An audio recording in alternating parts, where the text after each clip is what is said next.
Welcome to study को विज़ीनत। आज इस वीडियो में हम डिस्कस करेंगे section 6 of Indian partnership act, जो कि बताता है वो तरीका जिसके जरिए हम ये डिटरमिन कर सकते हैं कि पार्टनरशिप क्या होती है। तो इस सेक्शन को डिस्कस करते करते हमें सेक्शन 4 एंड सेक्शन 5 भी पता होना चाहिए, जो कि हमने लास्ट वीडियो में डिस्कस किया था। लास्ट वीडियो में हमने आपको बताया था कि पार्टनरशिप क्या होती है, उसका नेचर क्या होता है। सेक्शन 4 एंड सेक्शन 5 को मिलाकर जो पार्टनरशिप के एसेंशियल एलिमेंट्स हैं वो भी हमने डिस्कस कर लिए थे, तो वो चीज़ आपको पता होनी चाहिए। तो सबसे पहले अगर हम सेक्शन 6 की बात करें तो इससे पहले आपको पता होना चाहिए कि यहाँ से इस तरह के क्वेश्चन बन चुके हैं मेंस में कि जो एग्जिस्टेंस होता है पार्टनरशिप का उसको डिटरमिन करने के लिए क्या क्राइटेरिया है, और साथ ही ये जो स्टेटमेंट है sharing of profit is vital but not conclusive criteria, इस स्टेटमेंट को एक्सप्लेन करने के लिए भी पूछा जा चुका है। तो सबसे पहले सेक्शन 6 में क्या कहा गया है? सेक्शन 6 में कहा गया है कि अगर ये डिटरमिन करना हो कि कोई ग्रुप ऑफ पर्सन फर्म है या नहीं, या फिर ये डिटरमिन करना हो कि कोई पर्सन किसी फर्म का पार्टनर है या नहीं, तो हम सबसे पहले क्या करेंगे? हम सबसे पहले जो रियल रिलेशन पार्टीज के बीच में सभी रेलेवेंट फैक्ट को आपस में मिलाकर शो हुआ है उसको हम सबसे पहले कंसीडर करेंगे। ठीक है, तो सबसे पहले सेक्शन 6 में इतना कहा गया है। उसके बाद सेक्शन 6 में जो दो एक्सप्लेनेशन दिए गए हैं उनको हम कुछ और एसेंशियल एलिमेंट्स के साथ मिलाकर पढ़ेंगे, जिससे आपको ये क्लियर होगा कि असल मोड क्या है पार्टनरशिप को डिटरमिन करने का। तो सबसे पहले जब भी सवाल आए ना आपके पास कि कोई ग्रुप ऑफ पर्सन फर्म है या नहीं, या फिर इस तरह का सवाल आए कि कोई पर्सन किसी फर्म का पार्टनर है या नहीं, आप ये देखेंगे कि सेक्शन 4 और सेक्शन 5 में जो क्राइटेरिया दिया गया है क्या वो फुलफिल हो रहा है, यानी कि आप देखेंगे कि पार्टीज के बीच में एग्रीमेंट हो रखा है या नहीं हो रखा है।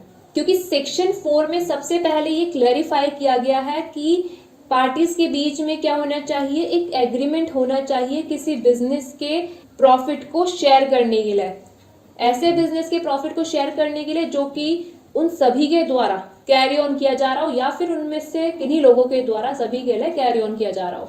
बिना एग्रीमेंट के पार्टीज के बीच में कोई पार्टनरशिप नहीं हो सकती है। तो इसलिए पहला क्राइटेरिया है कि पार्टीज के बीच में एग्रीमेंट होना चाहिए। और इसके संबंध में सेक्शन 5 में भी ये कहा गया है कि जो पार्टनरशिप रिलेशन है वो कॉन्ट्रैक्ट से अराइज होता है, स्टेटस से अराइज नहीं होता है। यानी कि पार्टीज आपस में कॉन्ट्रैक्ट किए तभी उनके बीच में पार्टनरशिप रिलेशन बना है।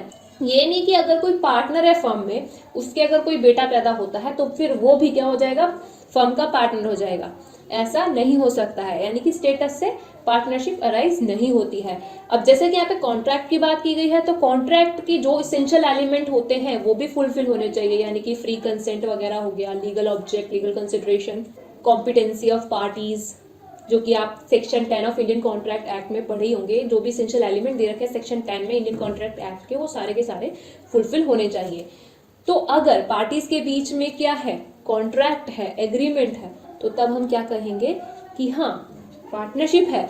इसके अलावा ये चीज़ आपको पता होनी चाहिए कि जब हम एक्सप्लेनेशन 1 एंड एक्सप्लेनेशन 2 जो दिए गए हैं सेक्शन 6 में, इनको एक साथ पढ़ते हैं तो हमें ये चीज़ क्लियर होती है कि सिर्फ प्रॉफिट को शेयर करने से कोई पार्टनरशिप बिजनेस का पार्टनर नहीं बन जाता है। क्योंकि जो शेयरिंग ऑफ प्रॉफिट है वो भले ही प्राइमा फेसाई एविडेंस है for the formation of partnership, या फिर हम कह सकते हैं भले ही वो वाइटल है for the formation of partnership, but वो कोई कंक्लूसिव क्राइटेरिया नहीं है पार्टनरशिप को डिटरमिन करने के लिए। कंक्लूसिव क्राइटेरिया या फिर ऐसे कह सकते हैं ट्रू टेस्ट क्या है, म्यूचुअल एजेंसी का होना, जो कि अभी हम आगे डिस्कस करेंगे। तो पहले हम कुछ एग्जाम्पल डिस्कस करेंगे जिससे आपको क्लियर होगा कि ये लोग अगर शेयर कर रहे हैं प्रॉफिट तो इसका मतलब ये नहीं है कि ये पार्टनरशिप फॉर्म के पार्टनर्स हैं। फॉर एग्जाम्पल सबसे पहले अगर हम बात करें जॉइंट ओनर्स की, यानी कि कोई प्रॉपर्टी है जिसका पार्टनरशिप बिजनेस को रन करने के लिए इस्तेमाल किया जा रहा है, तो अगर उस प्रॉपर्टी के कोई जॉइंट ओनर्स वगैरह हैं, उनको प्रॉफिट्स वगैरह दिया जा रहा है, या फिर प्रॉपर्टी से राइज होने वाला ग्रॉस रिटर्न उनको दिया जा रहा है, तो इसका मतलब ये नहीं है कि जो जॉइंट ओनर हैं प्रॉपर्टी के वो पार्टनर्स बन गए हैं। इसके अलावा अगर कोई मनी लेंडर है जिससे पार्टनरशिप बिजनेस को चलाने के लिए मनी वगैरह उधार लिया गया है, तो अगर उसके साथ ये एग्रीमेंट किया जाए कि भाई उसको ब्याज देने के साथ साथ हम क्या करेंगे, in addition to his interest उसको हम जो भी बिजनेस से प्रॉफिट होगा उसका कोई पोर्शन उसको देंगे, तो इसका मतलब ये नहीं है कि वो भी क्या हो गया है, पार्टनरशिप बिजनेस का पार्टनर हो गया। इसका मतलब ये नहीं होगा। इसके अलावा अगर हम कोई सर्वेंट रख लें या फिर हम कोई एजेंट रख लें और उसको हम जो भी हमें बिजनेस से प्रॉफिट हो रहा है उसका कोई पोर्शन उसको हम वेतन के रूप में रेगुलरली दे रहे हैं, तो इसका मतलब ये नहीं है कि वो सर्वेंट या फिर वो एजेंट भी पार्टनरशिप फर्म में पार्टनर हो गया है। क्योंकि ये केस था स्ट्रॉकर वर्सेस ब्रॉकले बैंक। इस केस में ये हुआ था कि जो डिफेंडेंट है उसने कोई मैनेजर वगैरह रखा था, उस मैनेजर के साथ डिफेंडेंट ने ये एग्रीमेंट किया था कि जो भी बिजनेस का प्रॉफिट है उसका 40% मैनेजर को वो देगा। तो यहाँ पर इस केस में यह हेल्ड हुआ कि सिर्फ प्रॉफिट शेयर करने से जो मैनेजर है वो पार्टनर नहीं बन जाएगा, बल्कि वो सर्वेंट है, ठीक है, वो कोई पार्टनर नहीं है, क्योंकि यहाँ पर इनके बीच में कोई म्यूचुअल एजेंसी नहीं है। अभी म्यूचुअल एजेंसी वाला कॉन्सेप्ट हम आगे डिस्कस करेंगे। इसके अलावा अगर हम बात करें नेक्स्ट पॉइंट की, तो अगर ऐसा होता है कि जो पार्टनर है, मान लो कोई पार्टनर मर गया, अब क्या हो गया, वो डिसीज पार्टनर हो गया है, तो उसकी जो विधवा है या फिर उसके जो बच्चे हैं, अगर उनको डिसीज पार्टनर का जो शेयर है वो देते हैं, तो इसका मतलब ये नहीं है कि वो विडो या फिर वो चाइल्ड क्या हो गए हैं, पार्टनरशिप फर्म में पार्टनर हो गए, जब तक कि ये पार्टनरशिप एग्रीमेंट में एंटर नहीं होता है, ठीक है। इसके अलावा जो सेलर ऑफ गुडविल है, अगर उसको भी क्या किया जा रहा है, बिजनेस के प्रॉफिट का शेयर दिया जा रहा है, तो इसका मतलब ये नहीं होगा कि वो भी क्या हो गया है, पार्टनरशिप बिजनेस में पार्टनर हो गया है, फर्म का पार्टनर उसको नहीं कंसीडर किया जाएगा। क्योंकि बिजनेस के प्रॉफिट को शेयर किया जाना हालांकि प्राइमा फेसाई एविडेंस है पार्टनरशिप के फॉर्मेशन का, बट कंक्लूसिव एविडेंस नहीं है, because merely sharing of profit arising out of partnership business does not make a person a partner, but at the same time there should be a mutual agency between the partners। सिर्फ और सिर्फ profit का share होना काफी नहीं है, जरूरी क्या है, पार्टनर्स के बीच में म्यूचुअल एजेंसी का होना।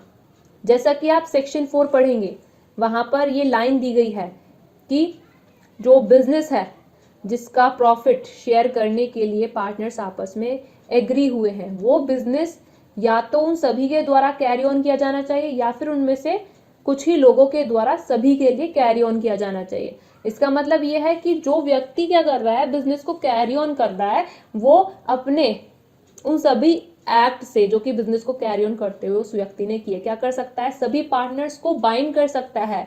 इसी चीज को हम कहते हैं म्यूचुअल एजेंसी। तो ये चीज होनी चाहिए। तो ये जो लाइन है, इसका पहला मतलब तो ये है कि हर एक पार्टनर जो भी बिजनेस है फर्म का, उसको कैरी ऑन करने के लिए, उसको चलाने के लिए, उसको मैनेज करने के लिए एंटाइटल है।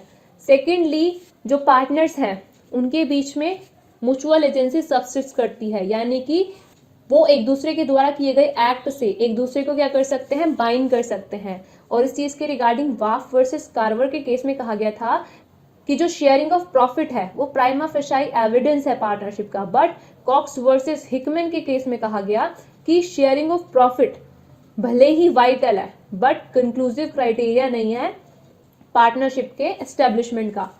इट मींस कि शेयरिंग ऑफ प्रॉफिट के साथ साथ क्या होना चाहिए, म्यूचुअल एजेंसी भी होनी चाहिए पार्टनर्स के बीच में, बिकॉज जो म्यूचुअल एजेंसी है वो रियल टेस्ट है फॉर एस्टेब्लिशिंग पार्टनरशिप। जिसका मतलब ये है कि सभी पार्टनर्स के लिए हर एक वो पार्टनर जो कि बिजनेस को कैरी ऑन कर रहा है, क्या है, प्रिंसिपल भी है और एज वेल एज एजेंट भी है, वो अपने उन एक्ट्स के लिए जो कि उसने बिजनेस को कैरी ऑन करते हुए किए हैं, क्या कर सकता है, अदर पार्टनर्स को बाइंड कर सकता है। साथ ही वो व्यक्ति भी अदर पार्टनर्स के द्वारा बिजनेस को रन करते हुए जो एक्ट किए गए हैं उनसे बाउंड हो सकता है। तो ये चीज जो म्यूचुअल एजेंसी है ये होनी चाहिए पार्टनर्स के बीच में। तो इस तरह से ये जो म्यूचुअल एजेंसी है ये ग्रुप ऑफ पर्संस के बीच में अगर सब्सिस्ट करती है तभी हम उसको कहेंगे पार्टनरशिप फर्म, और उन लोगों को हम इंडिविजुअली कहेंगे पार्टनर्स। तो इस तरह से अगर आपको कोई प्रॉब्लम बेस्ड क्वेश्चन दे दिया जाए ये डिटरमिन करने के लिए कि कोई पर्सन किसी फर्म का पार्टनर है या नहीं, या फिर ये क्वेश्चन दे दिया जाए कि कोई ग्रुप ऑफ पर्सन पार्टनर है या नहीं, तो आप सबसे पहले देखेंगे कि सेक्शन 4 एंड सेक्शन 5 में जो क्राइटेरिया दे रखा है वो फिलफिल होता है या नहीं। उसके साथ साथ आप ये भी देखेंगे कि जो एग्रीमेंट हो रखा है वो सिर्फ और सिर्फ प्रॉफिट को शेयर करने के लिए हो रखा है या फिर साथ ही इनके बीच में म्यूचुअल एजेंसी भी है या नहीं। तो इन सब चीज़ों को देखने के बाद ही आप इस कंक्लूजन पे पहुंचेंगे कि पार्टनरशिप है या नहीं।